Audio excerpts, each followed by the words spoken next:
You're tuned to The Drive on your 24/7 home of the black and gold. Steelers Nation Radio.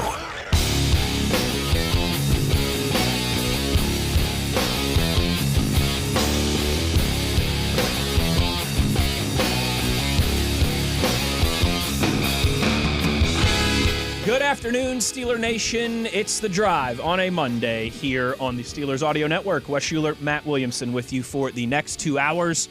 And what happened, Matt? Somebody turned off the heat out there. It's freezing again. Yeah, all of a sudden, right. After a few days of like 50 and 60 degrees, it's back into the 20s. I guess that's what happens in March and April and around this time in western Pennsylvania.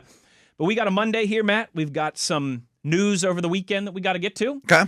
Start there, I guess. We've got some new mock draft stuff that we want to discuss, some tweets, all that good stuff. All that usual good stuff. Roll along here on a new week. And I think the most significant news of over the weekend is we now have a new highest paid wide receiver in league history. Of course, Offensive Player of the Year, Super Bowl champion Jackson Smith-Njigba, 4-year extension worth about $168.6 million.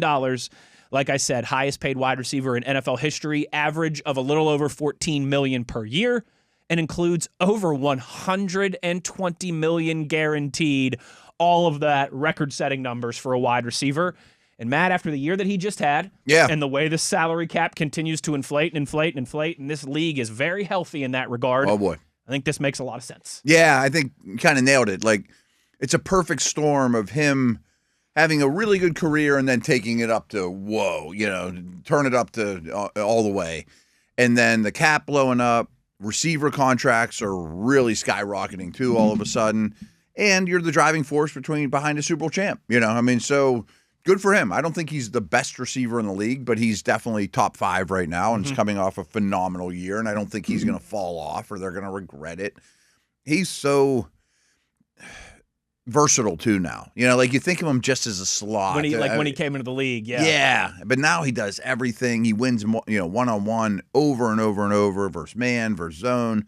And this is nerdy, but when I always think about him, and it's kind of related for this time of year, he had an ungodly good 3-cone drill. you do like to bring that up from time to time. I just always think of him that way because that's exactly how he plays. He never has to scale it down coming out of his breaks, whether it's over the middle or an out route or whatever type of route he runs. He's always in control. He can sink his hips. He's really difficult to cover. And, that's a going rate. And I'm sure that they were slightly hesitant in that, boy, we're going to break the bank on this guy, but you got to do it. And it's a perfect storm for him. So good for him. I think especially with the backdrop of, they just won a Super Bowl and as this happens every time a team wins a Super Bowl, you're going to lose coaches from your staff. Yeah. Because teams around the league are going to want those guys that were just helping lead a team to a Super Bowl or win a Super Bowl.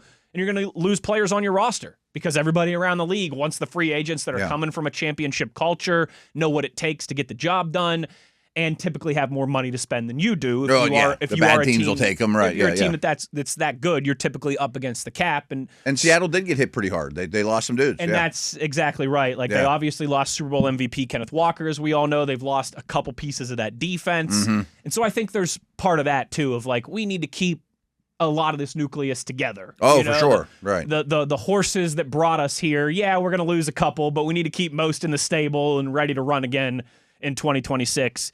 It works out great for him. Makes a lot of sense for Seattle. Yeah. And, Matt, I had to pull up here because I know as you reference those 3-cone drills often kind of ties into the time of year that we're in. Yeah. And I know that means a lot to you. Just the prospects who did the best in that regard. Oh, okay. In Indianapolis this past year. Wanted to pull this up real quick. The problem is not many people run it anymore. So if you're the best of 10 dudes as opposed to the best of 70. Correct. Jeremy Bernard out of Alabama. That adds up. That's his style. Had the best one, 6.71 seconds. According to this overview, anything below 6.9 is considered pretty good. It's really, that is kind of a magic number. Yeah. Yes. Okay. So Tanner Wall, the safety out of BYU, Vinny Anthony, wide receiver out of Wisconsin, Zaquie Wheatley, the safety out of Penn State, who we've discussed a couple times. He's an interesting player too. I've done a little more homework on him. Jacob Rodriguez, the linebacker out of Texas Tech that we've It's rare for a linebacker to be in that conversation. That's what I was thinking too. And Hayes King, the quarterback out of Georgia Tech, was under that 6.9 mark. I mostly think of it from a route running perspective, receivers, tight ends, and an edge bending pass rush perspective. But it definitely applies. And I think a lot of people are like, this is a goofy drill. Who cares about the 3-cone drill? Who came up with that? Right. It is definitely applicable to the league. It certainly is. And again, especially specific positions, as you mentioned. Oh, my goodness. Jackson Smith-Njigba was a 6'5'7". And like 6'9's the magic number. 6'9's the magic number. Yeah, I just remember his being ridiculous. Good Lord. And he plays that way. Yeah. And he sure does. And good for him, a well-deserved payday. And as you mentioned, kind of the stars aligning for him to not only cash in as he deserved, but really cash into a historic level here. I can't remember if you and I did this, but Dale and I used to do it before the Steelers season would start. We basically ranked the most important Steelers. That doesn't mean they're the best, but like who can you least afford to lose? I like this. Like Metcalf was really high on the list because there was no other wide receivers. Absolutely. Maybe Smith-Njigba is the most valuable Seahawk in terms of like who could you least afford to lose, and maybe even including Darnold. I was going to say that conversation is obviously slanted towards the quarterback. Yeah, like I had Rodgers won when we did it last year. As most of those things are, right? Yeah. But if you take the quarterback out of the equation because it feels like such an outlier, right? Yeah. That I think that's a very like the defense got them there, but without him on the offense, they would have been the 22nd best offense or whatever, as opposed to the 12th. The defense had a lot of straws stirring that drink, where the offense had a couple. Right. It wasn't like they just had Lawrence Taylor and nobody else on defense. I mean, they had a lot of high quality dudes. That they did. If I could get my mouse to work here, Matt, I could pull up for you the other piece of news that I wanted to discuss here in our opening segment. Still in the report stage, but credible reports. Ian Rappaport, some others stating this morning, that the Steelers are going to sign former Bears and Seattle Seahawks running back and noted special teamer Travis Homer. Matt, 27 years old. Has played 7 years in the league for Seattle and Chicago. Started his career with the Seahawks, 4 years there, 3 years with the Bears. Doesn't have a ton of running back production. No. Like last year, for example, got just 1 carry for the Bears, 6 the year before that. But is a guy who could fit some of that special teams production that we have seen the Steelers lose a sizable chunk of that this offseason. It's not a huge move, and frankly, he may not even make the team. Sure. We're getting to that point with some of these type of moves. But I do think it's somewhat telling, and you nailed it. I mean, I assume it's a 1-year deal at low money, not guaranteed a roster spot, maybe a little chunk guaranteed, but not a lot. It wouldn't kill you if he's not one of your final guys. But he's valuable on game day because I would assume if you played a game today and you have 3 backs, dressing, it would be Warren, Dowdell, and him. I mean, it would not be Johnson for the fact that he can get you out of a game as a running back. I mean, he won't embarrass himself. It's not putting Connor Hayward at running back. He is a running back. I mean, he will get you out of the game. You do not want to feature him in any way. You don't want to design the offense around him in any way. But he's always active on game day because he's a core special teamer.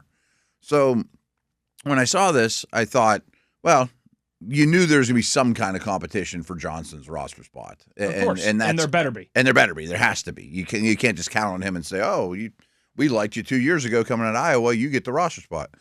So that's a direct shot at him.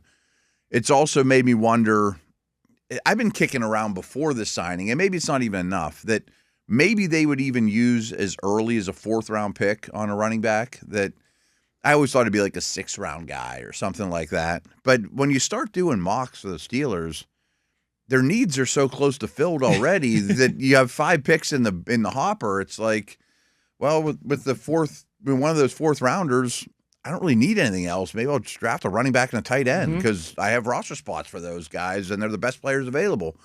I don't know if this would change that at all. But my biggest takeaway, and it's something we haven't talked about enough, is I didn't really know what this staff would do in terms of how much they value basically pure special teamers. Okay. The Killebrews, the Miles Killebrews of the right.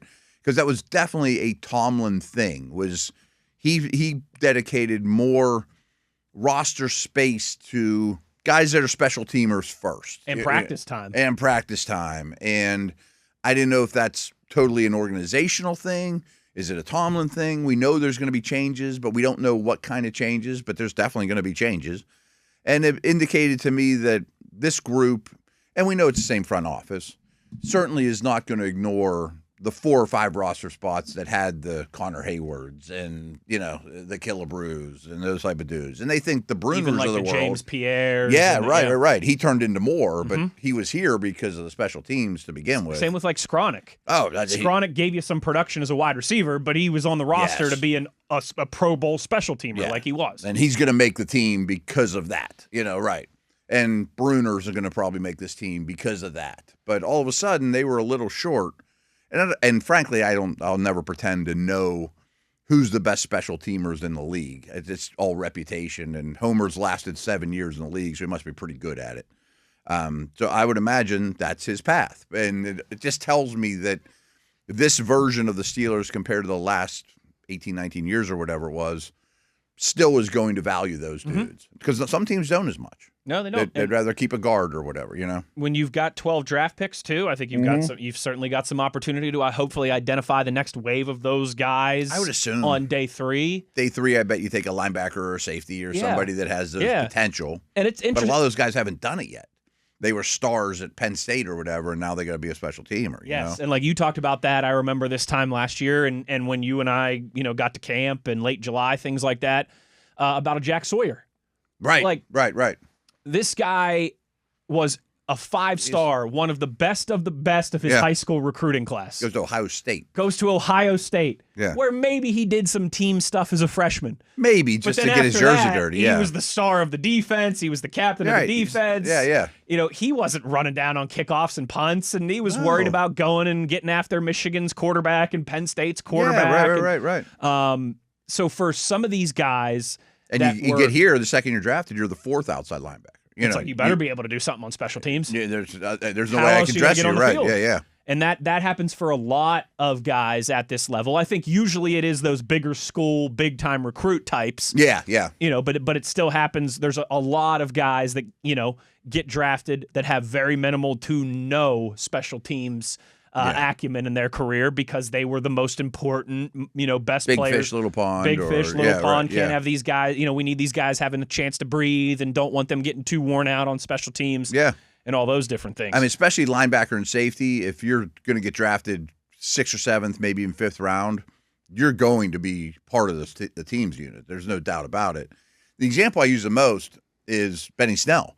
Benny Snell's like an every down ball carrier at Kentucky. He's like Kentucky's bell cow. He's their best guy. He gets here, and all of a sudden you turn into Homer. Like Homer was pretty good at Florida State. He wasn't as productive as Snell, but the only way I can stay in the league, if I'm going to be a 3rd running back in this league, I'm not going to beat out Adrian Peterson or whoever's in front of me. I got to reinvent myself. And Snell did a great job of that. That's a great example. Another Steeler from around the same time period as him, Darius Hayward-Bay. And this guy was a 1st-round wide receiver, one of the top prospects, washed out in that regard, but stayed in the league. Saved his career. Stayed in the league for a long time. Cordero Patterson was another one of those guys. Stayed in the league for a long time, not because of their ability at wide receiver, not from why they were initially drafted, right. But because of their ability to be key special teamers who could still moonlight in other skill position roles if you needed them to in a pinch. Yeah, I'm sure there was a point in Homer's career where he thought, I'll be a 1 or 2 running back in the league. Not that he was drafted super high. No, I'm not. So I better learn how to tackle and do punt coverage stuff. Exactly right. But those kind of glue guys are important to a roster. Oh, they absolutely. Right. Listen, and if they don't draft one, they still would probably be okay. There's sometimes I think this can be overblown. Sometimes I think it's a cliche because it's true, but like you're only as strong as your weakest link. Yeah. You better have the Pro Bowl caliber types at the top of your roster and all these things and some quality depth because you're going to have attrition due to injuries throughout a 17-game season. But a big part of that too is, your 47th man, your 44th man on that roster. They better not be liabilities. They better not cost do their games. job, right? Yes. And I would assume with it, again, we're spending a lot of time on Travis Homer, but still, if We got nothing but time this time of year. Yeah, we do. But if it was this time of year and he is active on game day and you play 17 games, there's going to be some game that one of the two running backs ahead of you goes down and you got to play 20 snaps. Probably other times you play 2 or 3, and then all 4 phases of special teams. You know, that's a lot of time you're actually on the turf, you know? Yes, it is. Yes, it is.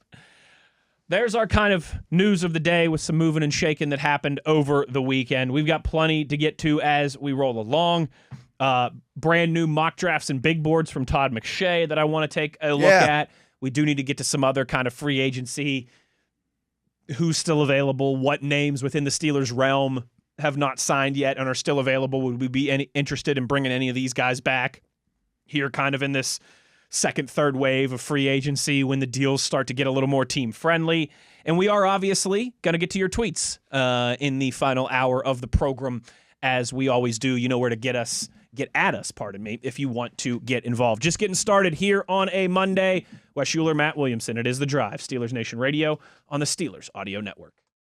What's up, NFL fans? The NFL Draft is finally here. And while you might not know who your team is drafting this year, you do know your watch party's #1 pick, Bud Light. The clean, crisp taste that has all the scouts talking. Guess that's why it's been the group's go-to draft beer season after season. Be sure to order a round for the table before your team's on the clock. Bud Light. Easy to drink, easy to enjoy. Enjoy responsibly. Anheuser-Busch Bud Light Beer, St. Louis, Missouri.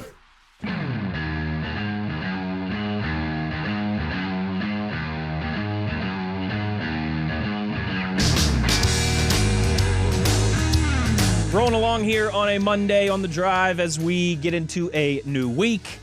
A quieter week here, Matt, but we'll still have plenty to get to. Yeah, maybe something will pop. Maybe something will pop. Well, you know what popped to me today? And you had been kind of discussing this with me. But Todd McShay, well-known, longtime OG draftnik. Yeah. Okay.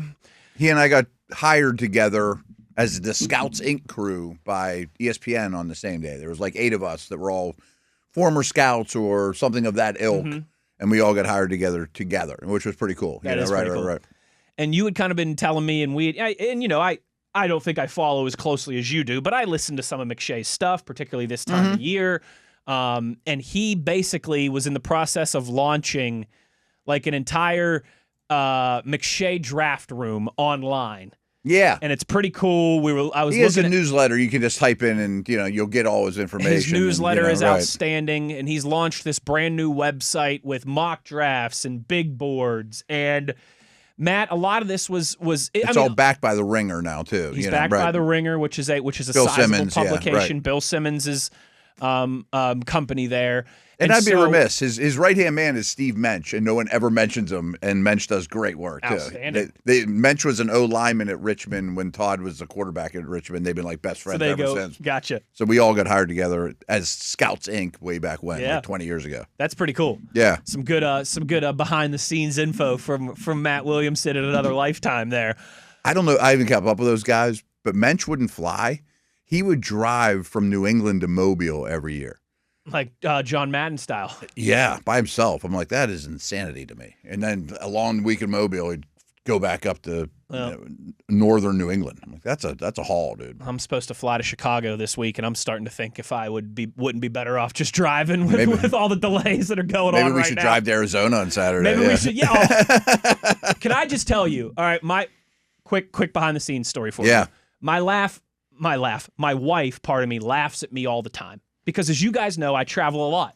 But the vast majority of it I get to do on the Steelers charter plane. It's a way different world, right? Which is for a 3 o'clock flight, I show up at 2:15, 2:30. And walk on the plane. And I park my car and I show my ID and I walk right on the plane. Yes. There's no standing in line for TSA. There's no walking to the terminal. There's no you got to park and this and that. It's as good as it gets. Check your bags. And no, it's a 5-minute process. Yeah. And you get some food and all those things and you throw your butt It's always back a direct flight. It's always a direct flight. Right. The once or twice a year that I fly commercially, I'm always a little bit of a diva because I get stressed about it because I don't do it very much, right? I don't do it very much too. Like usually maybe once or twice a year we'll fly to Florida, or my wife and I will go to Las Vegas. Like a normal human being, right? Yes, yeah, my right. wife and I will go to Las Vegas for a long weekend or something like that, once or twice a year.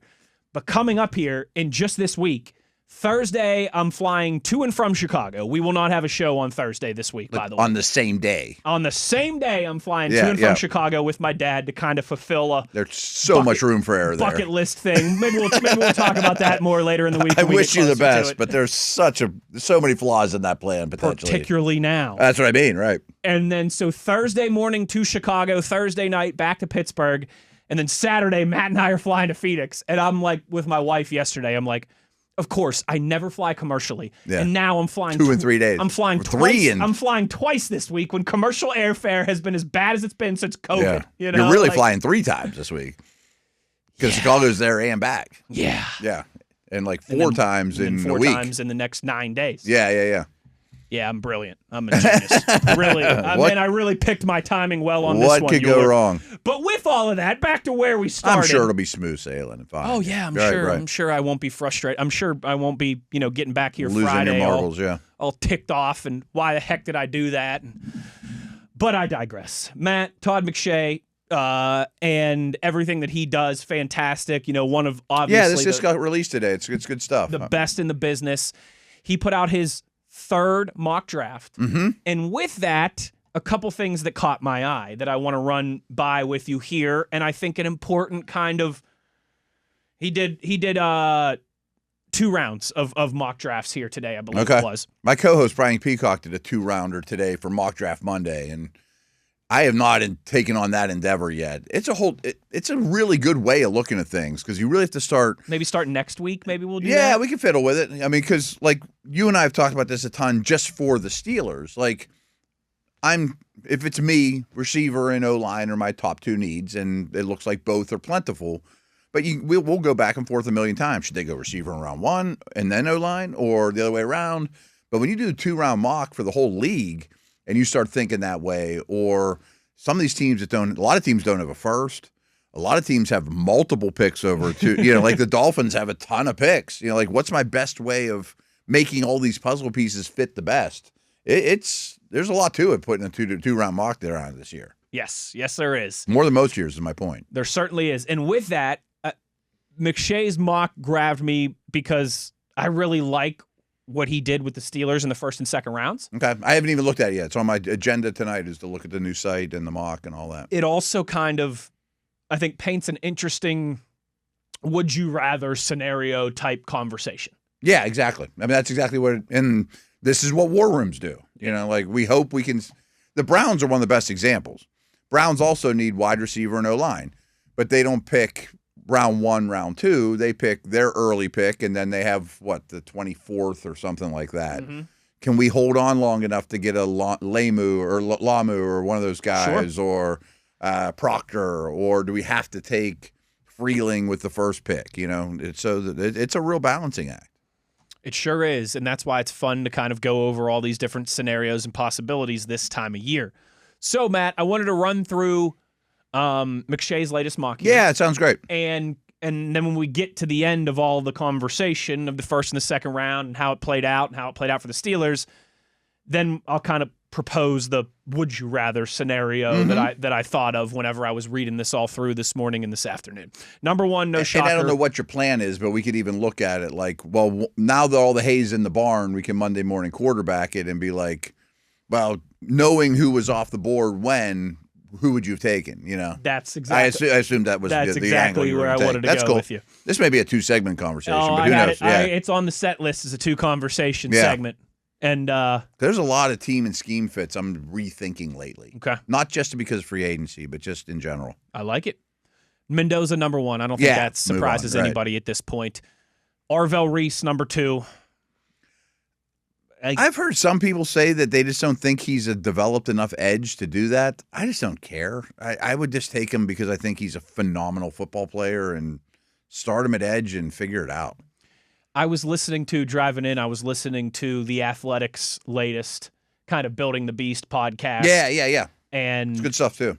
They had a conversation in there about how Dane Brugler said it very well. He said, for this upcoming draft, I think everyone needs to scrap the notion of positional value More so than any draft I can remember. More so than any draft in I think recent that's well memory. said. And just focus on impact players. Don't talk to me about positional value. Talk to me about impact players, because in this draft, what you're really looking for is impact players, because there's not the traditional value there. Yeah, there's not going to be Penei Sewell and Joe Alt in the top 5 or those type of Quarterback guys. class is weaker than usual. Right. The offensive tackle class is weaker than usual. And even maybe the edge rusher class as well. So I've even heard that's a great way that Dane put that. It's just give me Caleb Down because he's an impact player, or whoever. give me Jeremiah Love. Yeah, he's an impact player.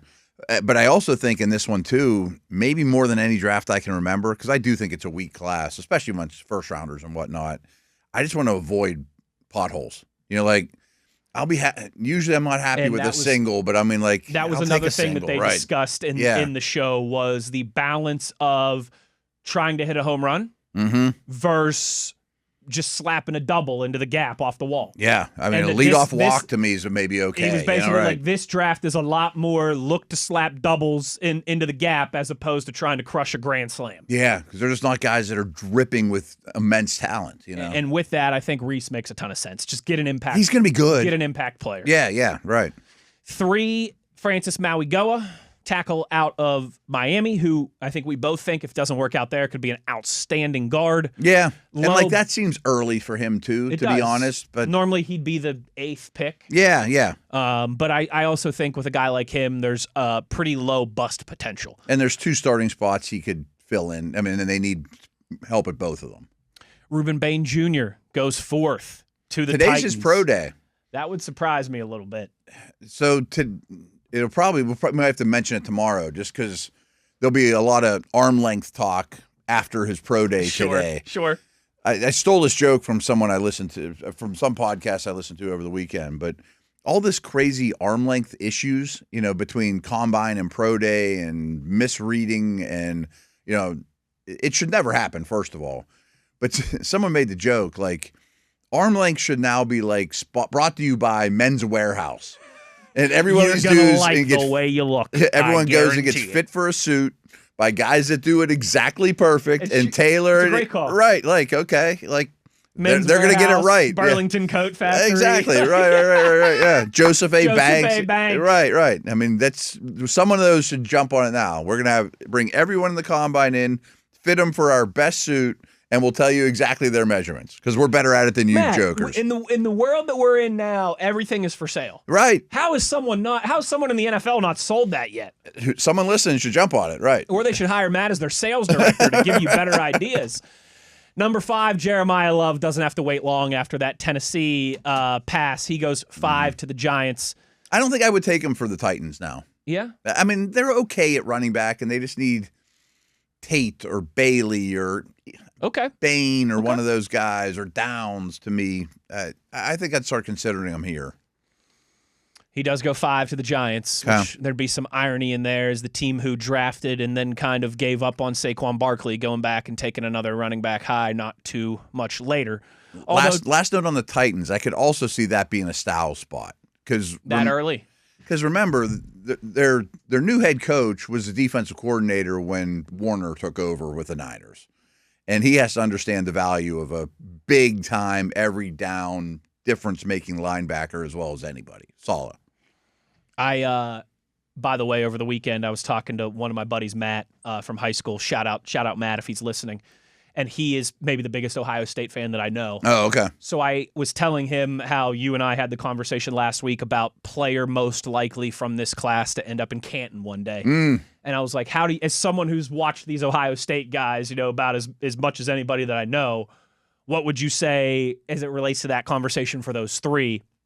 And he said a lot of the same stuff. Well, Reese, the edge rusher, the value there, obviously easier. Yeah. When was the last time a safety, made? There's not many safeties that get Hall of Fame shouts. Now you'd be pretty special, yeah.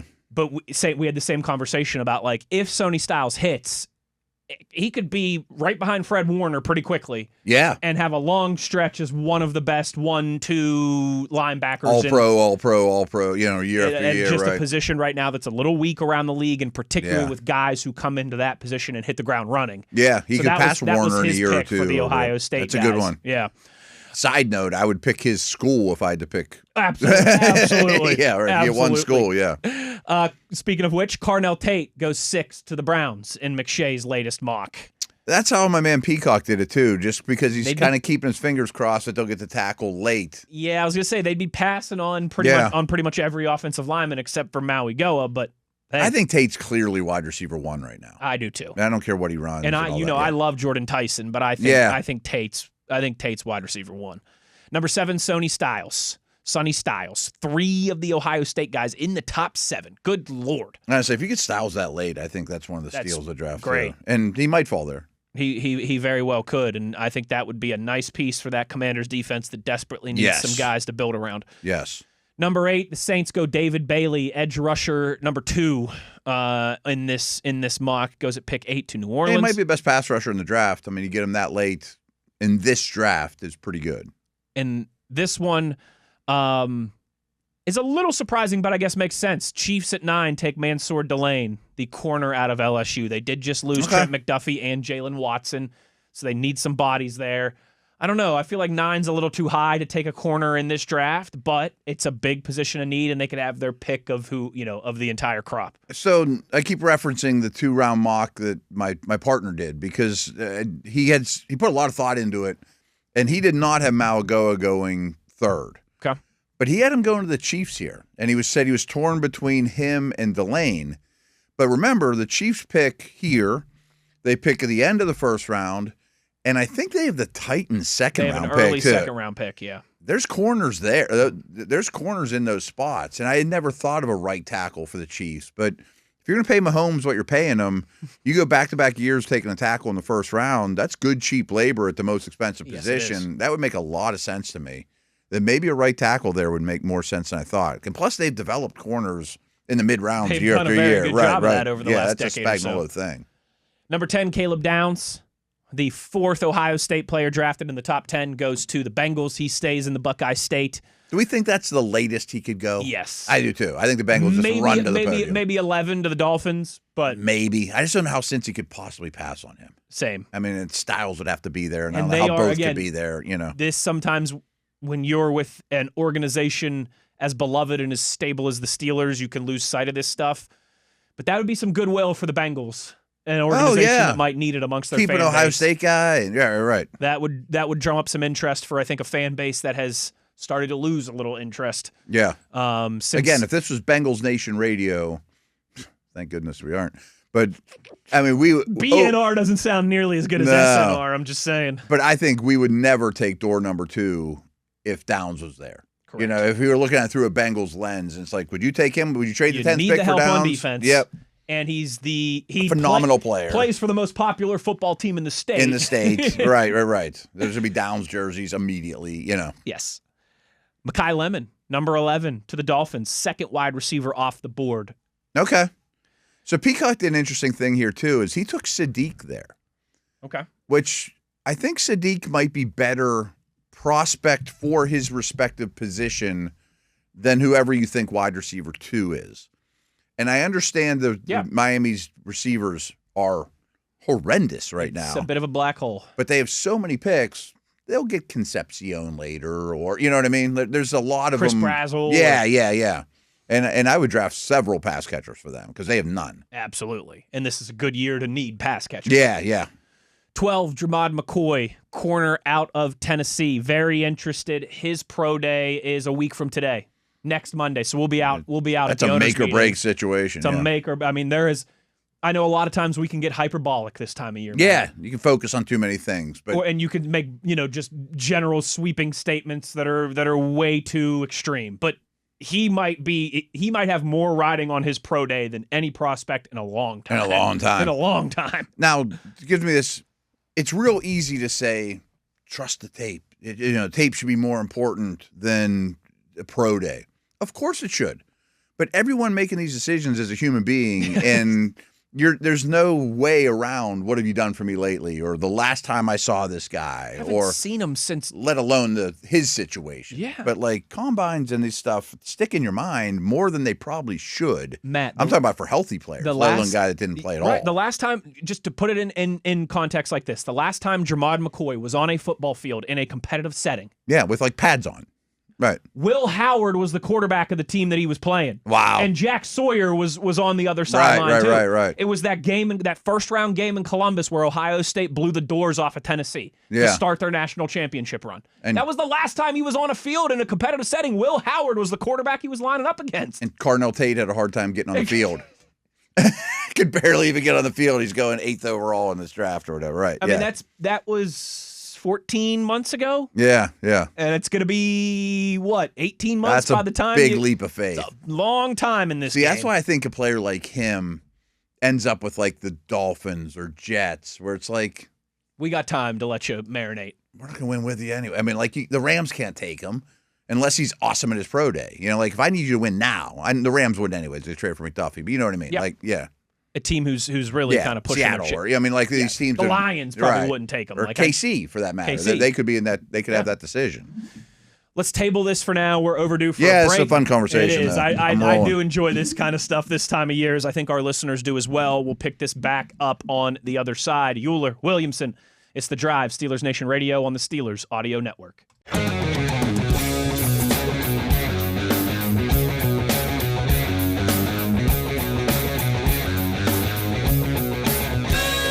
Final segment of the first hour here on this Monday of The Drive, and we're continuing to mock this thing up.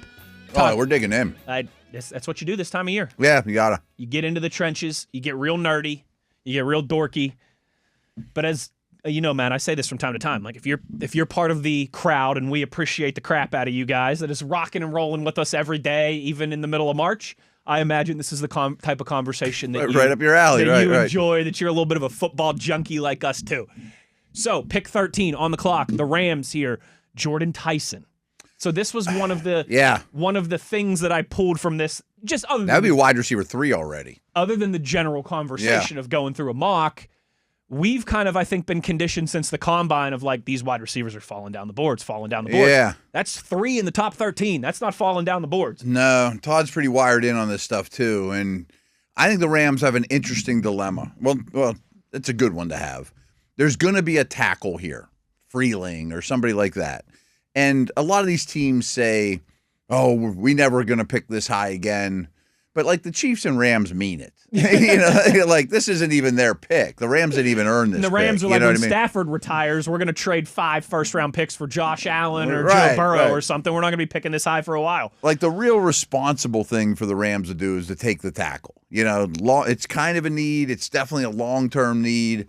Keep a nice nest, you know. But I think McVay's going to be like, we only got one shot at this thing. Give me the best weapon I can. Exactly Maybe it's Sadiq right. or Lemon or one of these dudes. It's like Devontae Adams is only going to be here one more year anyway, and we don't even care. We just won the Super Bowl this year. We just traded for McDuffie. I don't care about the future at all. Yeah. McVay's like, I'm going to turn 40 and retire for a few years. I don't care. That one was interesting to me because at pick 13 now, 3 receivers off the board, only 1 offensive lineman. Yeah. And that is the That's rare. complete opposite of what we've been talking about, mocking. History and shows that's not how the world works, but this year maybe like it could be a will, little right? quirky. Maybe it will. Number 14. So the Ravens on the clock with their choice of every offensive lineman not named Francis Mauigoa, and they take Spencer Fanu out of Utah. Okay. That would make a ton of sense for them. He could play guard. He could play tackle. I know there's a lot of listeners that want the Steelers to end up with Vega, which I 1,000% understand, and I would love that as well. This would be one of the paths to make it happen, you know, to have Fanu available for them as well, because Fanu with his short arms could start at guard, but unlike Vega, he could end up playing tackle down the road. Yeah, you know what I mean? So I can see Baltimore, where Baltimore. It's an enticing option. Yeah, both would be great for the Ravens, but like maybe I would prefer Fanu if I'm them. Yes, I can totally see that. I think I would if I were them. Hey, they had Fanu taking center snaps at the combine too. I mean, it's a lot of different ways you could use that guy in year one, and Baltimore can use all the help they can get on the offensive line. 15, Akeem Messidor, the other edge rusher for Miami. This is as high as I think I've seen him mocked. To who? The Bucks. He stays in Florida. Okay. I was going to have a problem with it until you said the Bucks, because I think they have to win now. They got to win now. Yeah, I think their seat's hot. Yeah. That's why it kind of surprises me he's going this high, but at the same time for Tampa, I get it. They don't want someone who's going to... I'm not developing anybody. I don't care about 2027 because I might not be in a job if I don't win the division and, go back to the postseason. I think the Steelers would love him to fall before 21. Absolutely. As many edge rushers as possible. Well, for sure. But him in particular, because I think there's a good chance he's going to be there at 21. Not the Steelers would take him, but just, push I another want option. him to go. Yeah, absolutely. 16, the Jets back on the clock with their first-round B pick, and it's another wide receiver, 4 in the top 16, Omar Cooper Jr., national champion out of IU. pretty early for Cooper. It's the earliest I think I've seen. Him and Mesidor, probably the earliest I've seen those two so far in these mocks. I mean, somebody's telling Todd something, which I totally understand on both. Yep. Now, I hadn't thought of this angle to the degree that Peacock did today on our show, but he put Ty Simpson here. And I'm like, man, that's early. See that. Yeah, I'm like, man, that's early. And he's like, well, this was my thought, Matt, is I think Simpson's going to be the dart of this year where a bad team's going to come in from early day 2 to the 28, 27, and all those teams would gladly move out. Mm-hmm. You know, if you're the Bills or whoever, you know, someone that's good, I'll move back and take maybe a future pick next year or whatever. Great. But Peacock's thought is, then I got to battle the Cardinals. One of the two would probably be, can I outduel the Cardinals to get that spot, to get Simpson at 27, 28? And if I'm going to take him at 27, I got all the power in the world just to take him at 17. And it's true. Who knows what the Steelers are thinking at the time, but I'm definitely ahead of the Steelers then, too. They could be the other potential landmark or landmine. I don't think that's where they're going to go, but I'm closer to the Steelers than these other teams. So it's like, we got all these picks for the Jets over the next 3 years. Let's take a bite. He learns from Geno. Maybe he's not the 17th best player, and he isn't, but so what? Yeah. And if he looks horrendous and we pick second overall, we'll take Sellers next year. I mean, I kind of liked it for them at 17. It's 16, you mean? For Yeah. Whatever that pick is. Right. I was watching, you know this, I've shared this with you before. I'm a creature. I'd be very easy to assassinate if somebody wanted to take me out, man, because I'm very much a creature of routine. Me too. I'm always in the same place at the same time. Right. I get up in the morning with, my daughters wake me up anytime between 6 and 7:15, whenever they feel like waking up. Sounds horrendous. I'm sure terrible. Your daughters are wonderful, but that sounds horrendous. It's the only thing that I absolutely hate about being a dad. Is like, I'm like, 7:15 is sleeping in now, baby. You got a long time, but my kids get up at noon. Yeah. I know. Not on school days. I will have my sometimes. vengeance. I will have my vengeance one day. Oh, it's coming. When they're trying to sleep until noon and dad is spinning Billy Strings records at 9:30 down in the kitchen. But that's a different story for a different day.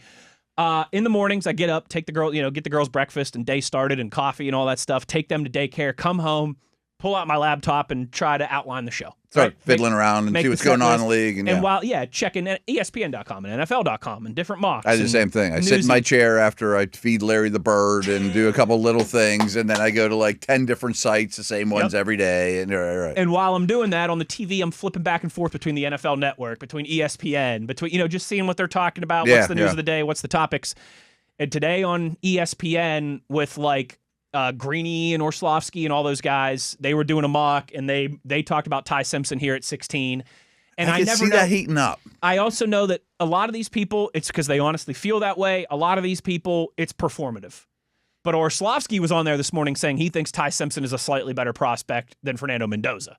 Now, again, I don't know if that's just to get clicks and attention and something different for people to talk about, but I do think Ty Simpson, his stock is heating up as opposed to cooling off. And I know all of his interviews are going to help his cause in a big way. Totally. His last 5 games sure didn't. No, his first 8 or 9 definitely did.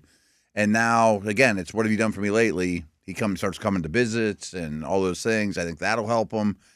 And what's the chances there's only going to be one quarterback take? Very low. Yeah, it's just history shows, They'll fall in love with somebody and, and I think that's starting to happen a little bit with Mr. Simpson.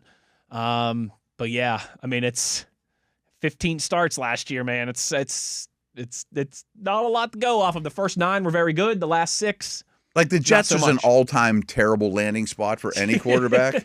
But at least on paper, for him not to have to start week 1, assuming Geno's got that job, is great.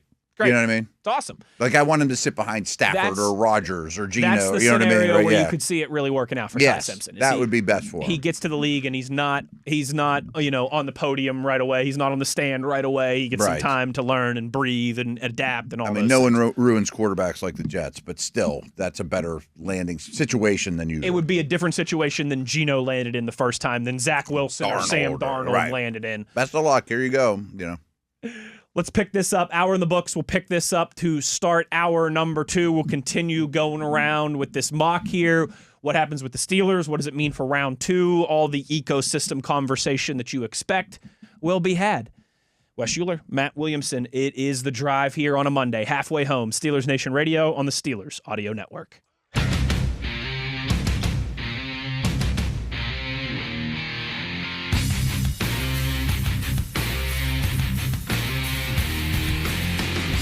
Good evening, Steeler Nation. How we doing?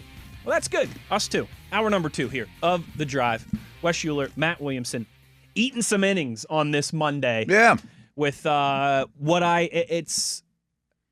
we do this time of year. You gotta. But we don't do this every day. No. Because if you do this every day, I do think you can be rightfully accused of doing some lazy, low-hanging fruit radio. Yeah. Let's just find any mock we can tear it apart. Exactly right. But we do kind of look at somebody's mock once a week, do our own once a week, and it's usually one that catches our eyes for a couple different reasons. Mm-hmm. As we mentioned, this one, 4 quarterbacks in the top 16, only 2 offensive linemen in the first half of the draft. Yeah. It's just a little different. And I think everyone's going to like Daniel Jeremiah is a guy that I've not dug into his mocks lately. I always think he's super tuned in too. Maybe we'll maybe that's we'll a next take week a look. thing Yeah, or something. Absolutely. Whatever. So 17 on the clock. The Lions select Monroe Freeling, tackle out of Georgia. I think that would make a lot of sense. That's like as good as it gets for them. That would be a perfect landing spot for him and for them. They've talked about maybe Sewell going to the left, but now you just don't even have to. No, you don't have to. Yeah. You plug him in for Taylor Decker. Yeah. Maybe that's as good as it gets for them. Maybe there's a year of growing pains, but eventually he ends up being... Sure, he's not going to be perfect, but that's exactly fine. You'll help him a lot. Number 18, Minnesota Vikings on the clock, and they select one of Wes's draft crushes, Dylan Fenneman, safety out of Oregon. I'm seeing that chalky a lot. I mean, Harrison Smith gone. Yeah, right. I think that might be the latest him and Brian Flores, I think, would love to get his hands on a guy like that. Yeah. Number 19 to the Carolina Panthers. They go to South Carolina and out of Clemson select Blake Miller, offensive tackle from the Tigers. McShay and Mensch in particular, he's the O-line guy. I've been really talking about him quite a bit as a sure first rounder for like a month now before people were starting to mock him in the first round. I can see it. And then before the Steelers, last is pick 20, the Dallas Cowboys. It's back-to-back Clemson guys here as the Cowboys select TJ Parker, edge rusher, out of Clemson. He doesn't really float my boat, but I'd love to see him go before the Steelers pick. As many edge rushers as possible is fine with me. So on the clock at pick 21, Matt, that of course leaves, I think, our number 1 draft crush here on the drive, Venga Ioane. Also leaves Caden Proctor still there. Caleb Lomu still there. Kenyon Sadiq still there. All your defensive linemen still there. My man Max is still there too, but Ty Simpson still there. Oh, and this one, yeah. Maxie and H. Orr still there. Boston would still be available. Still available. Mm-hmm. Emmanuel McNeil Warren still available. You'd love all these linemen to pick from, in my opinion. I mean, to me, that's ideal. And if you can move back 3 or 4 spots and get one of them, I'd be thrilled. But I think you take Vega. Completely agree. If this is the scenario, I think you rush to the podium and you don't go very far to State College to select Venga Ioane, guard out of Pennsylvania State University. Plug him a left guard and you hopefully don't take him out for 12 years. Which, Matt, by the way, I'm looking at this and it looks like McShay has him 10th on his big board. So you'd be getting the 10th best player at pick 21. And that's, if you take a guard, back to your Dane conversation, like maybe we don't care as much about position value this year as much. Give me an impact dude. I think he's the best offensive lineman in the draft. I think he is certainly today. I think he's certainly in that conversation. Yeah, without like realistically, good faith, you could make that argument. And You're not stretching it or anything. Who's the best at what they do on the O-line today? I think it's him. Because a lot of the other guys, it's like, is he a guard? Is he a tackle? Yeah, Does he play the left side? Does he play the right side? Like, as much as I love Max, it's like, I love what he can become. Not, if you told me 5 years from now Max is the best lineman in this draft, I'll buy that. That's why I love him so much, right? And since we were in Dublin in late September and I was watching Spencer Fanu just maul my Mountaineers over a couple pints of Guinness, I love that guy. But, man, I wouldn't mind him being there at 21, too. I think Venga, there's just a clear path of this is exactly what he is. This is exactly where you plug him in. Mm-hmm. This is exactly where he excels. There's not a lot of mystery there. I would, that scenario, pick 21, sign me up. Yep. 22, Keldrick Falk, the edge rusher out of Auburn, goes to the Chargers. He's not for me, but I think people are coming around on him that this is a terrible comparison. He's not Cam Hayward, but people are looking at him much more as a 3-4 end. Like a hand in the dirt guy as opposed like to a Buckner or Armstead or somebody like that. And there are a lot more teams going to a 3-4 this year. Not that they're going to stay in it every down. They're still going to be a nickel all the time. But he's not an edge bender at all. No. He's a run defender. No, he's got the size and the length and all that stuff. But the production is not there, and I think he might need a little bit of a different role. 23, the Eagles across the Commonwealth select Caden Proctor.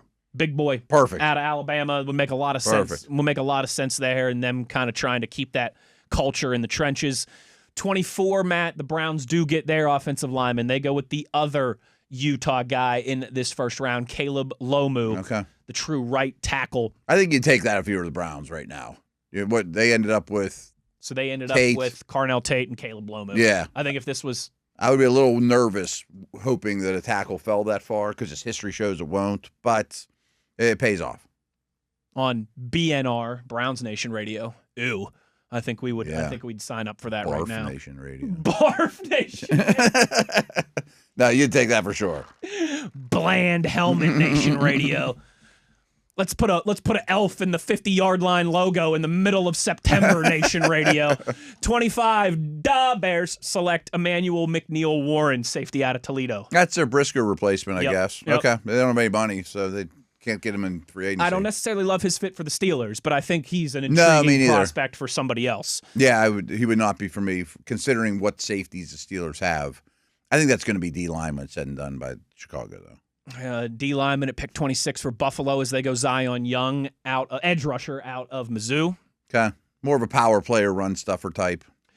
27, when we had this conversation, Matt, last week of, who could go to Canton from this class, he was my dark horse pick, Kenyon Sadiq.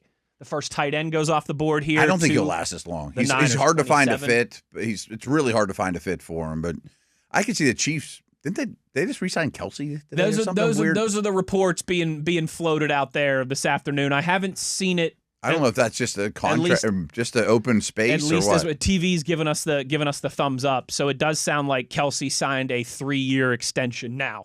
That could just be funny money. I would be shocked. Right. I think it's more likely that that Taylor Swift retires in the next 3 years than it is that Travis Kelce is still playing football in the next 3 years. But hey, but even still, even if Kelsey's going to be back for a year, maybe even if he's like, I could play 2 more years, I'd still think for Kansas City. At least give them the option, I guess. For Kansas City, that could make sense. 28, the Houston Texans select Caden McDonald, defensive lineman out of Ohio State. That would make 5 picks for the Buckeyes in the top 30. Wow. I think he belongs. I just don't know about this high. Yeah. It's a little high for me. It's just not enough pass rush. He's nosy run stopper. I think Houston has 2 second-round picks, though, and they have done a lot on their O-line, and they're not a team that needs a lot. And True. Their linebackers are lighter run-and-hit guys. That you could kind of convince me for this fit, but in general, I am not taking a nose only in the first round. Agreed. Chiefs back on the clock after selecting Mansour Delane, who, by the way, ran a blazing 4.35 at LSU's down in a Bayou Pro Day today. Pick 29, the Chiefs' second-round pick. They stay and take another defender, Gabe Lucas, edge rusher out of Illinois. Wow, that's early. or Jacus, pardon me, Luke. He's another one who's the J is silent. Throws me off. I read it as an L every time. Is it Acus? The J is silent. Gabe Acus. Okay, I mean Todd must be here and he's getting first round buzz. He must be, because I think that's the highest I've seen him mocked to this point. It does seem early, but I'm sure he probably wanted to put him in his first round for that reason. Number 30, the Dolphins here. This is the Broncos pick for the Jalen Waddle trade. Dolphins' second first-round pick. They select the other corner out of Tennessee, Colton Hood. Okay. They took a receiver in the first pick. Took a receiver with the first pick, defensive back, cornerback with the second pick. Cassius Howe goes 31st, edge rusher out of A&M to the Patriots. And KC... That's about all he does, but he's good at it. I mean, like, he's a pass rush only, DPR type guy. And KC Concepcion, wide receiver out of A&M. So back-to-back A&M picks there to close down the first round. Seattle adds a piece at wide receiver there in Concepcion to close down the first round. And obviously the Smith and Jigba contract's not going to change that. He wasn't going anywhere. Exactly right. Exactly right. So, Matt, that's the first round picture. Into the second round here, Caleb Banks becomes the first one off the board in round number 2. He goes to the Jets. That's funny because it's a different world going to your owner with some of these outlier type dudes in round 1. But then you go home after Thursday night and be like, that insane freak is still on the board, and we're just going to take him in the second round. Yeah, exactly. The only thing that gives me pause about that is if you're the Jets, and in particular a coaching staff that now and Aaron Glenn and company needs to win some games this year. Yeah. Are you taking the guy that is a little bit of a project here at pick 33? Mm-hmm. Are you like, I need someone who I know is going to be on the field and productive for me in 2026, or else I might not make it to 2027? Yeah. I love the idea of him going very early second round. Absolutely. But maybe you're right about the Jets in terms of winning now. QB2 finally goes off the board, Matt, and I think the Cardinals would sign for this in blood to get Ty Simpson at pick 34 right now. I think Simpson's going to be a first round pick. If you and I were, doing you're at the table in Vegas type thing and you got to put a chip down, I would put my chip down on Simpson being a first-round pick. Yeah, I bet he goes 25-ish. Don't think he lasts to 34, but if I was Arizona, I'd run to the podium to draft him here at 34. Doesn't look like Todd was doing trades in this one either, so I don't think so, more. 35, Tennessee Titans take Avion Terrell, corner out of Clemson. A.J. Terrell's younger brother.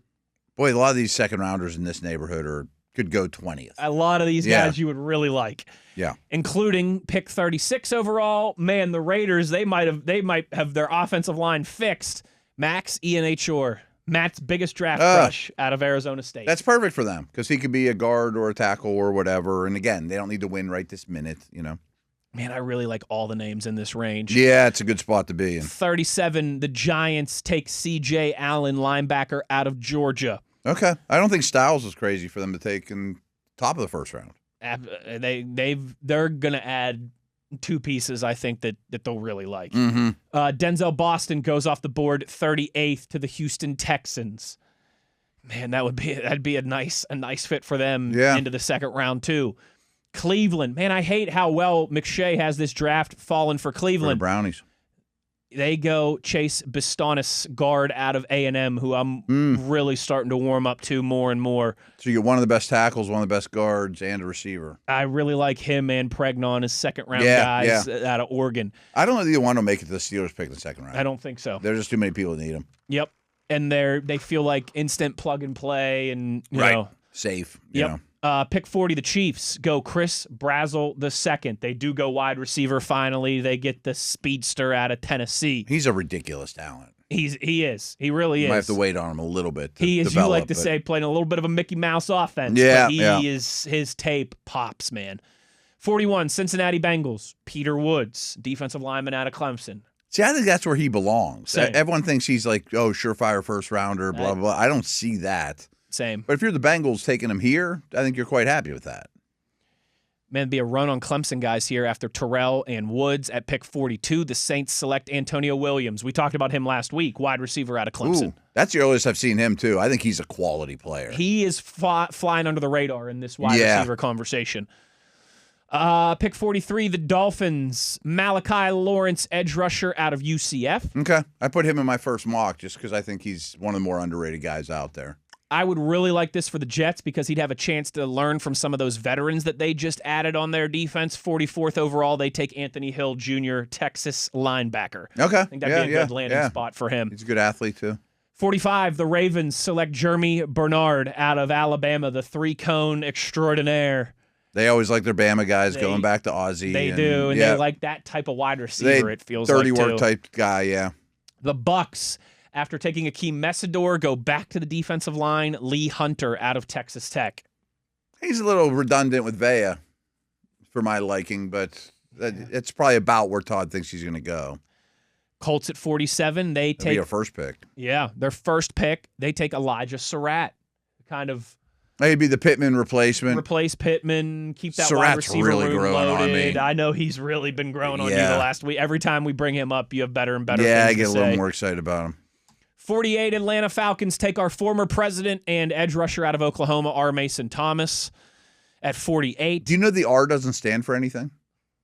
Get out of town. Yeah. So I heard this story. One of his parents wanted to name him Mason, and one of his parents wanted to name him something starting with an R. Like, I guess their family history, everyone's named R something. That is hilarious. So they just called him R. Mason Thomas. They just did both. The R stands for nothing. Which, again, sounds like something that parents would have named their kids in 1876. Yeah, during the Taft administration or something, right? Yeah. Well, you know, when Ulysses S. Grant won the Battle of Gettysburg, yeah. R. Mason Thomas was his number one That's his general, his number one general working under him there. So he goes 48th to the Atlanta. Oh, man, I tell you what, too. Fits in the history of Atlanta and Georgia and the importance of the Civil War. Okay, right. All right, now you're really getting into my dork side there. This is not Civil War Nation Radio. This is Steelers Nation Radio. Pick 49, the Minnesota Vikings take the mustached wonder, Jacob Rodriguez, linebacker out of Texas Tech. I think he could go in the first round. If they got him and Dylan Fenneman, I think Brian Flores would be like rubbing his hands, licking his chops to get two just versatile impact players like that. I know you saw a lot of Rodriguez, but, I mean, after he tested out of the charts, like, why do we not think he's a first-round pick? What's not to like about that guy?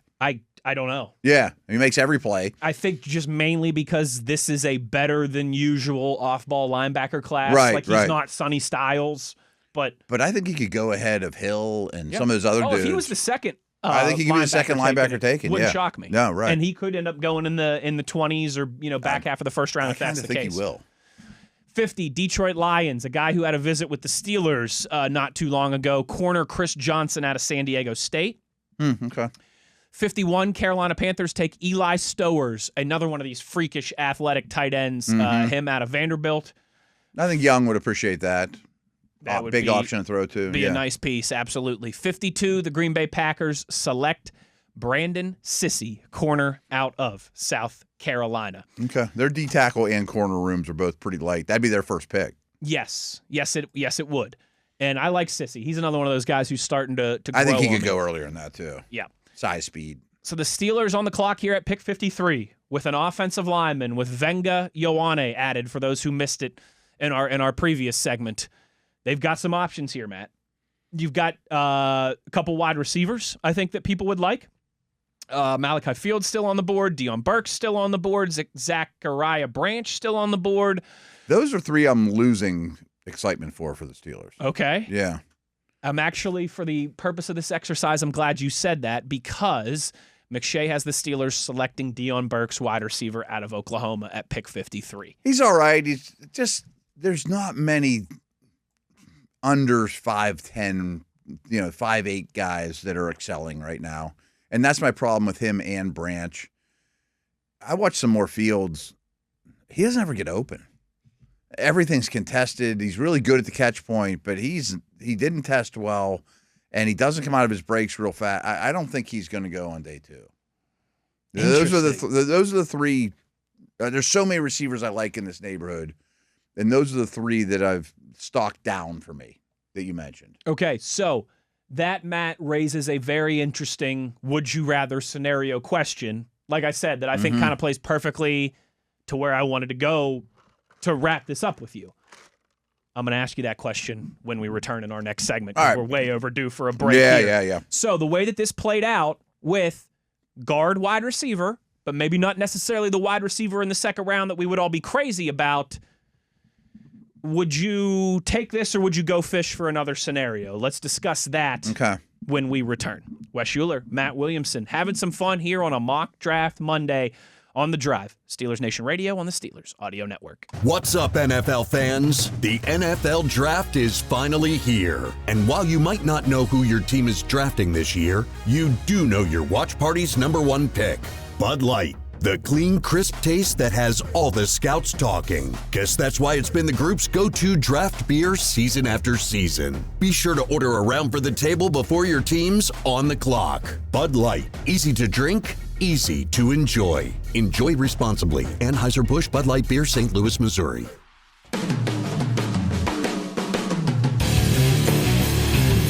So, Matt, our McShay mock that we've been looking at here on this Monday, the Steelers in the first round take Venga Ioane. I think you and I would both be psyched about that. Yeah. I think we would both sign up for that right now.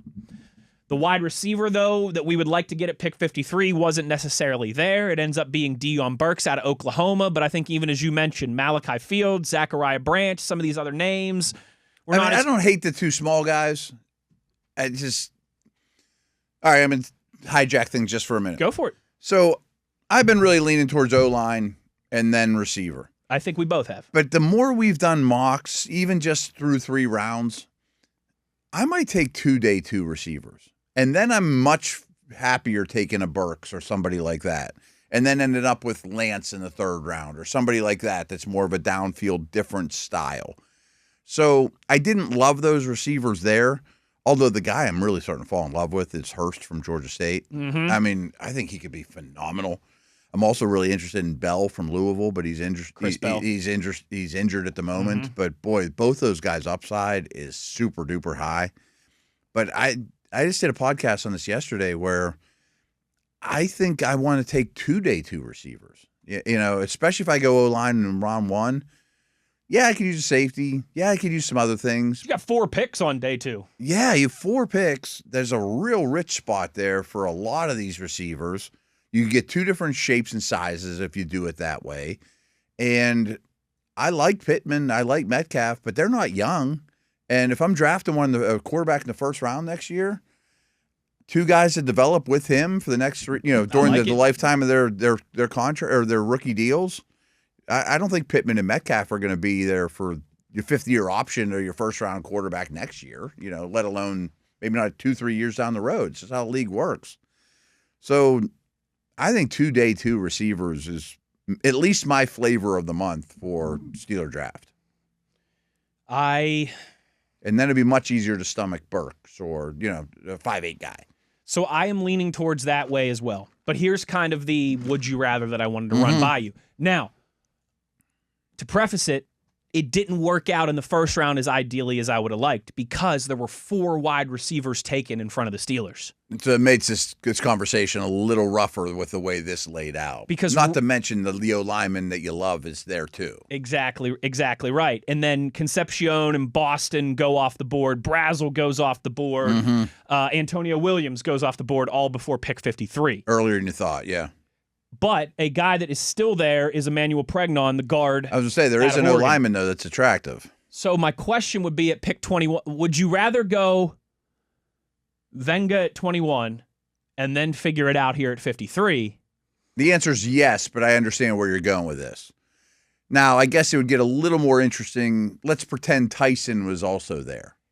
So that's like so Venga at 21 and then one of these 6 to 10 range wide receivers, 7 to 11 range wide receivers at 53. Or if I could tell you right now, you get a wide receiver not named Carnell Tate, because that's unrealistic. You're not going to get him right. But you get a wide receiver, you get one of the top receivers other than Tate at let me pick propose 21, it to you. and then you get Pregnon at 53. I know some of the guys you like. Let's pretend like we never even saw this mock draft. Sure. And I asked you this an hour ago. Sure. Would you rather have Tyson and Pregnon, it's pretty good, or Venga and Burks? Oh, like that's... And maybe it doesn't even have to be Burks, but... a non-top 6 or 7 wide receiver. A non-top 9 wide receiver. Because they're going to go a lot in this early 2nd round. The 10th receiver and Venga or Pregnon and Tyson, who I know you have a soft spot You know, for I do too. love Right. I would like to obviously have that answer to how did his medicals go at the combine, course. which Let's we will say there's stuff, but it's not crazy. It's not like a deal breaker.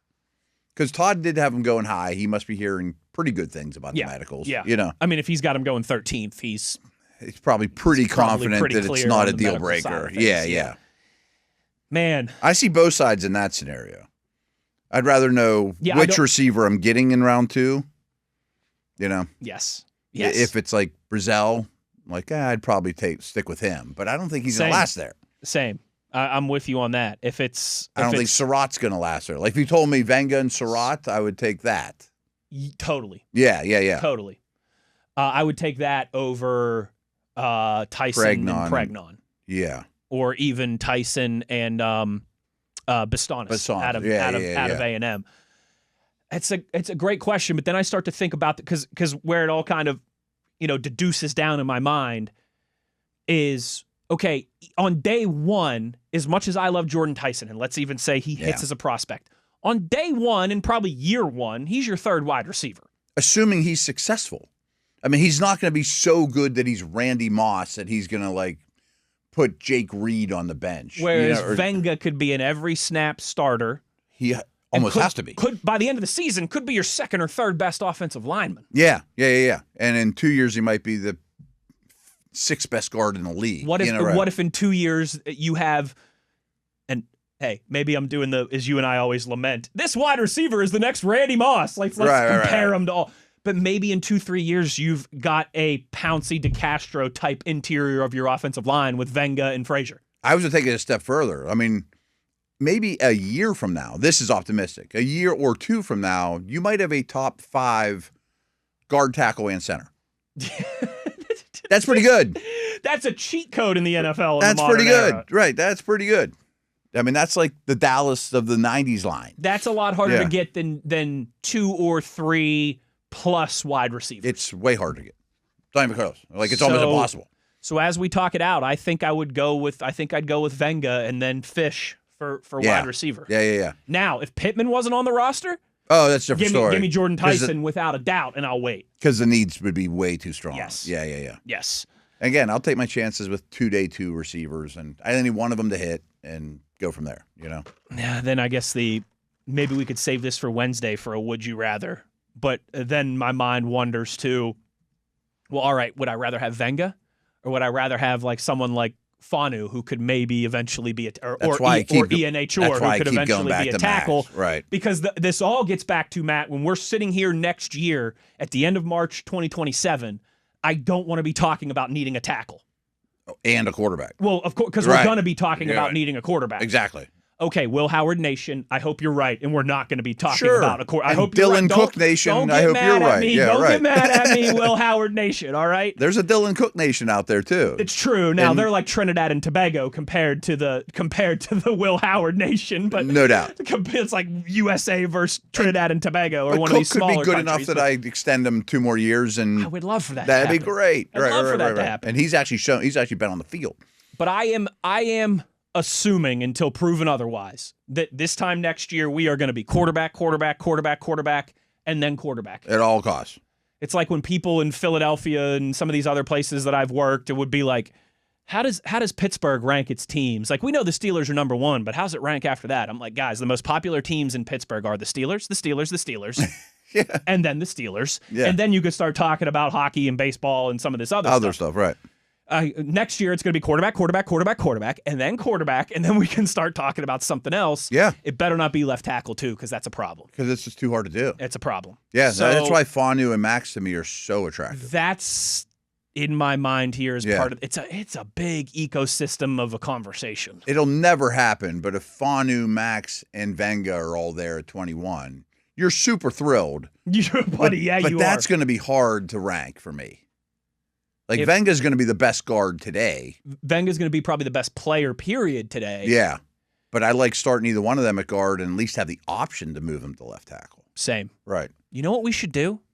Maybe in the next couple weeks, write this down for me, TV. Maybe we could get our buddy Max Starks on here to talk about that with us. Yeah, that'd be great. Get somebody offensive line specific and see, because that to me, of all the different would you rather scenarios for Steelers draft hypotheticals, I'm really leaning down that path. That's maybe the most difficult one. Is like Venga versus Max or Fanu, and someone. I just hope one of them's there, to be honest. Someone that could be a Quentin Nelson, Zach Martin type guard, or someone that could potentially be your starting left tackle of the future. That's a real interesting, a real substantial ripple effect. Would you rather? I would also want to ask Max Starks about. I don't want Faltanu having to go to the left. You know, like some of these dudes are right tackle only. I'd rather move the rookie than the guy that's been really, really good. Yes, especially if Faltanu has an outstanding year this year. Right, you know, which I'm assuming he does, but who knows? Hey, you know what they say happens when you assume. Right.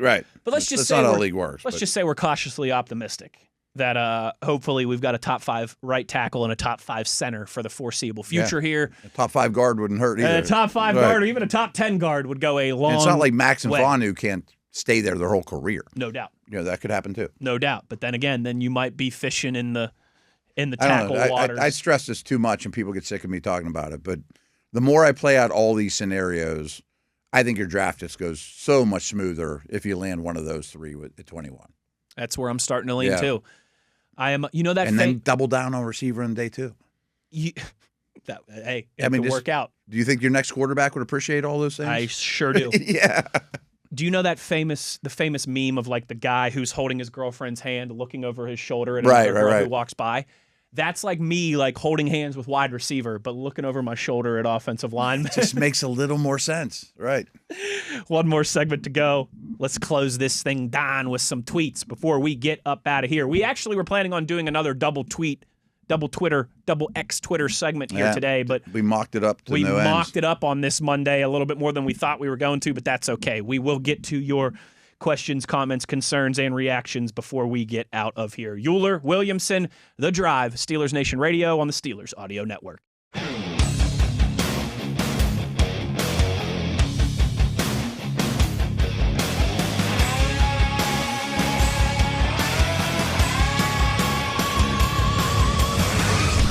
Final segment of this Monday. You know what that means. Closing time. And to do so, we go to the X Twitter for your questions, your comments, your concerns, and your reactions. I got a lot of people over the last 48 hours or so saying, we love that you guys close with tweets. Same. Yeah.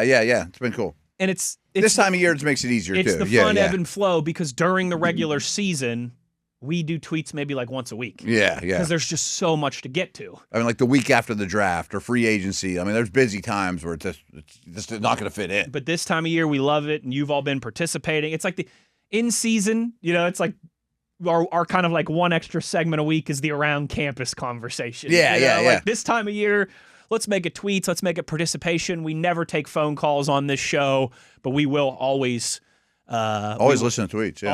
Always take the tweets, especially ones that kind of piggyback off the conversation that we were just having, which T-Mac says and tweets us.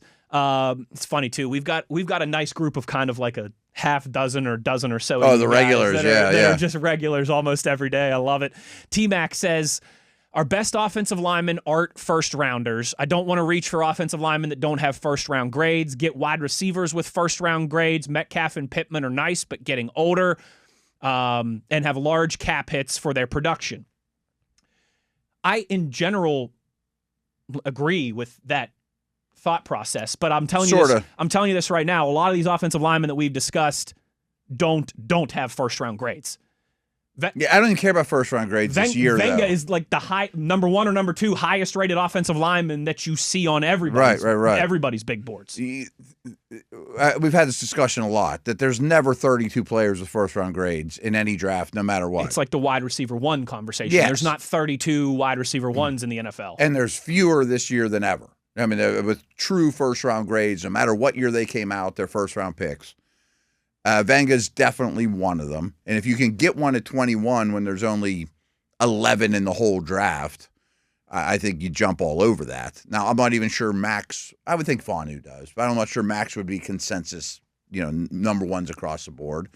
But where I don't get where T-Mac's coming from is like, our best offensive linemen aren't first-round picks. Well, Zach Frazier isn't a first-round pick. Faltanu is, though. Faltanu is.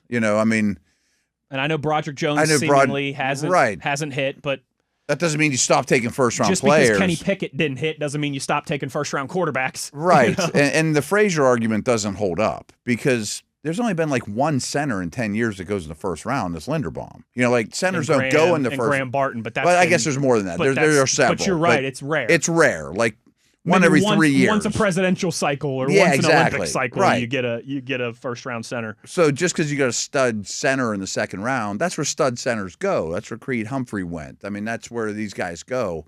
I don't agree at all that our best guys aren't first-round picks. Faltanu's a monster.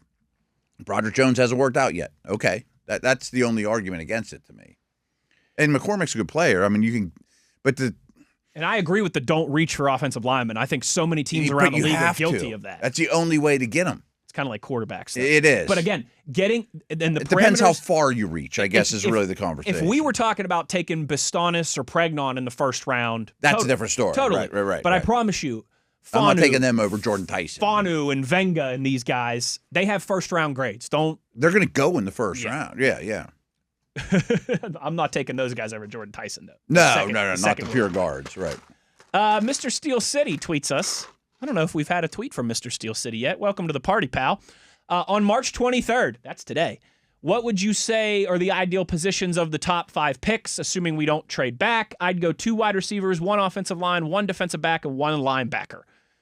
That's a good question from Mr. Steel City. That's a great question. I'd go 1 O-line, 2 wide receivers, a safety, and I don't know.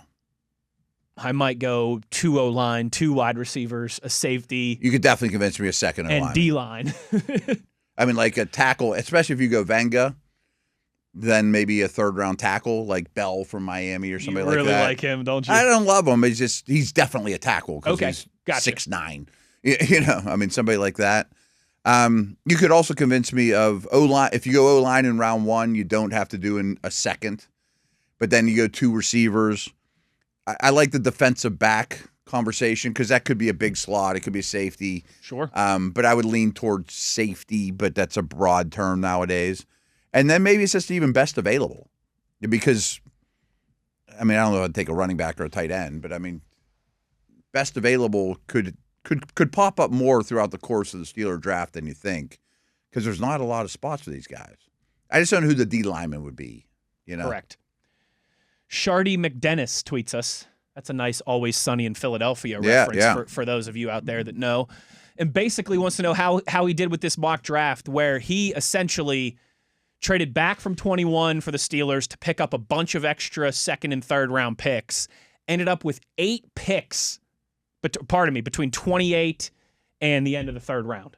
Wow. So a couple trade downs and gets Omar Cooper Jr. in the first round, Jennings Dunker, the guard out of Iowa, in the second round, Caleb Banks in the second round, Zachariah Branch in the second round, Caleb Tiernan, offensive tackle out of Northwestern, Big Citrus, Zakee Wheatley, Kyle Lewis. I mean, I don't think that's realistic to get all 8 of those guys. No, I mean, getting 8 second-day guys is probably... But I like a lot of those names. And, hey, I've been guilty of this. Dale and I have been guilty of this. You can really finagle some of these where you trade down, then you trade up, and trade down, trade down, trade down. It's just not really how the league works. And that would be, all of a sudden, your roster's really clogged, and day 3, you don't have room for anybody. But I like the idea, don't get me wrong, and I play that trick a lot.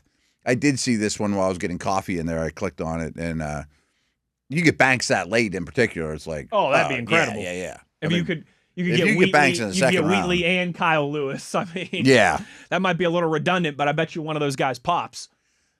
So this goes against a lot of what I said, but when we are broadcasting Friday of the draft, okay, day 2, right? Yes, yeah. If Banks is sitting there at 40, he's one that I might push some chips in to go get. Just because he's different than everybody else. Mm-hmm. And if he needs a year to... Just go hang out with Cam. Great. Right? Great. Right. I mean, it might leave you short. It definitely would leave you short somewhere. Probably a receiver. Sure. But that's one guy that if he starts falling, I might be aggressive for. Matt tweets and says, with the Steelers having Kyle Lewis and Harold Perkins in for visits, Do you think this is for a nickel linebacker position or some kind of hybrid position under Patrick Graham? We'll talk a little bit more about some of these visits that have been reported to tomorrow. Yeah. And I'm curious, LSU's pro day was today. Yeah, we actually got a couple tweets about Harold Perkins today. I think Sudesh tweeted us about him too. Okay. That could be a tomorrow conversation possibly because he's an interesting player. And I want to do a little more work on him. But every Pitt guy's going to come in for a visit. At least they better. Right. I mean, they're free guys. Penn State guys and the West Virginia guys. Let alone one that's going to be a day 2 pick. But that is a good conversation of a hybrid big nickel linebacker safety type. Patrick Graham is hunting for. The whole league is. Yeah. So I think you're barking up the right tree here. But Lewis should come in even if you think he's terrible. Yeah. You know what I mean? Like he's next door. Don't cost you nothing. Don't cost you nothing. Grab a brew. Right. Don't cost you nothing. Buy him lunch. Notorious SMB tweets, don't have a question. Just your podcast gets better daily. Having Jack Ham on was a fun treat. Best guest ever. Thanks for how you entertain and inform. Can't wait to watch the draft. Thanks, Notorious. Appreciate it. Jack Ham was pretty awesome. Gotten a lot of those. Pretty cool. Yeah. Gotten a lot of feedback on that one. He's welcome to call back into the show anytime he wants. Sure. If Lambert or Joe Green or Lynn Swan wants to call in too, sure.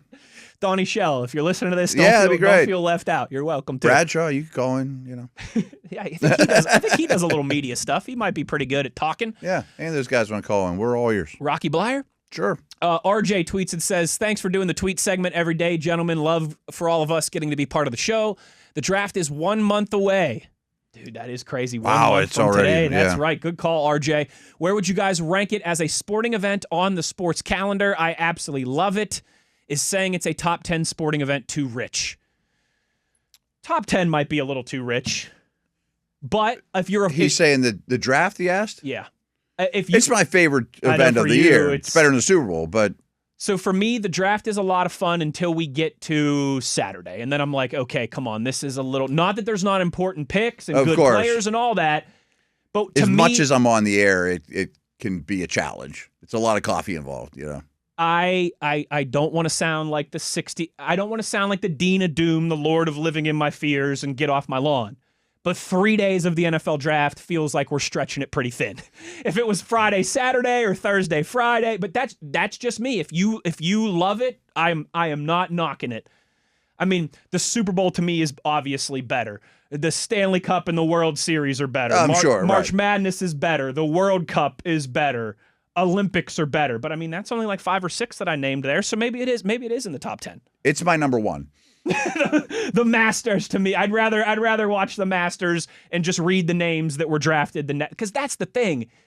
Is there drama and suspense? Yes. But if you were to just wake up the next day and read the names from the draft list, did you really miss that much? No, you didn't. You could analyze it just the same. Now, I realize as someone who sits in my seat, I probably should be lying and not giving you the honesty, but that's not what I do here. It's my favorite. It's number 1. Matt, that's why I love doing the show with you. Like, I think it's a distant one. I think you and I have a good yin and yang, a good zig and zag, a good peanut butter and jelly with some of these things. I mean, there's no other sport that I would put even close. I mean, like, if the Steelers were in the Super Bowl, I guess that's debatable, but it's number 1. I love it, Matt. Even day 3, I mean, if we even broke them down by days, day 3 of the draft would be in my top 10. Day 1 would be number 1. Day 2 would be... Day 2 might be better. Looking at me like, can you believe this man? He'd rather watch that than the Masters or Wimbledon Matt, Stanley Cup Final? Matt. Yes, the answer is 100% yes. And more power to you. But it's a commissioner it's not even a sporting event. A veteran reading names from okay, hold on. It's not really even sports. Can I tell you? I mean, no one's doing anything athletic. I'm going to share this story, and unfortunately, this is going to be the end of it. Ping pong match is more athletic than watching the draft. Sure. I've told you before how my sophomore and junior year of college, I lived with 2 guys that were on the WVU rugby team. Okay, yeah. Ryan and Brian, 2 of my best friends still to this day. Shout out to them if they're listening, but probably not, because unfortunately for them, they're an Eagles and Giants fan. Nah. Through that, there was always a couple kids on the rugby team that were from Australia, were from England. Oh, sure. You know what I mean? Yeah. And so those guys would hang out with us, and I get to be buddies with them and all that stuff. I'll never forget. They see the world a little different. They see the world much different, particularly from a sporting perspective. I'm sure. I'll never forget. This would have been like 2010 or 2011. Were they blown away that anybody cared about the draft? It's April. Yeah. On a college campus. The weather has fully turned. It's spring. If you went to college, you know what I'm talking about. Everyone's out on their front porch drinking beers and having a good time. And let's go to the beer garden and let's have some fun. And it's been a long winter. Let's get out in the sunshine. And me and all my buddies are like, back inside to watch the draft. Heck yeah, dude. And then we all go rolling inside to watch the draft. And one of the English guys, I'll never forget this. He was like, I don't understand what all the fuss is. He's like, this is what it is. For 4 hours, we're just going to sit here and watch a bloke read names from a podium. That's exactly what it is. He's like, I thought this draft was like a big deal. It's just a guy reading names from a note card from a podium for 4 hours.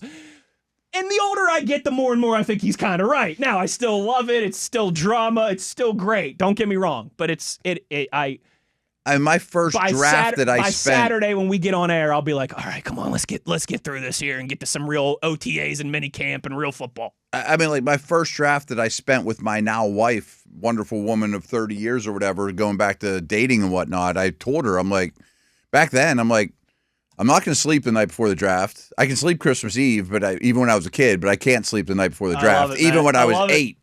And you might as well not even be around anywhere near me this weekend because I'm not going to. You could be saying anything in my ear and I won't hear you at all. I love it. Right. I love it. The draft's easily number 1 on my list. Way better than Game 7 of any stupid NBA or anything. Yeah.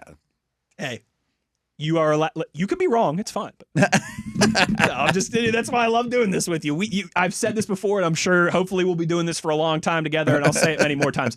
In the areas that you and I are similar, we are very similar. And in the areas that we're different, we're very different. Oh, we should be, right.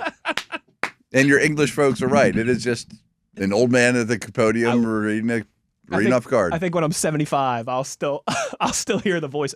This is it. It's just a bloke reading names from a note card at a podium for 4 hours. The way you said it, too. Podium. It's really about 20 hours.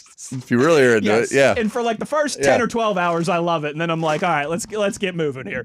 That was a good one to close us down. We got a bunch of tweets we didn't get to. We'll do some more double tweet segments this week. Yeah, we're going to need you guys this week. Yep. We do, especially this time of year. I don't want that to go unnoticed. We do really appreciate it when it's a little bit more difficult to come up with some content. We're very thankful for everyone's participation. That will do it for us today. We'll be back tomorrow. Big thanks to TV on the video producing for the football draft #1 fanboy, Matt Williamson. I'm Wes Uhler. Take care, everybody. We'll talk to you tomorrow. As always, you know where to find us. It's on your 24/7 home of the black and gold, Steelers Nation Radio on the Steelers Audio Network.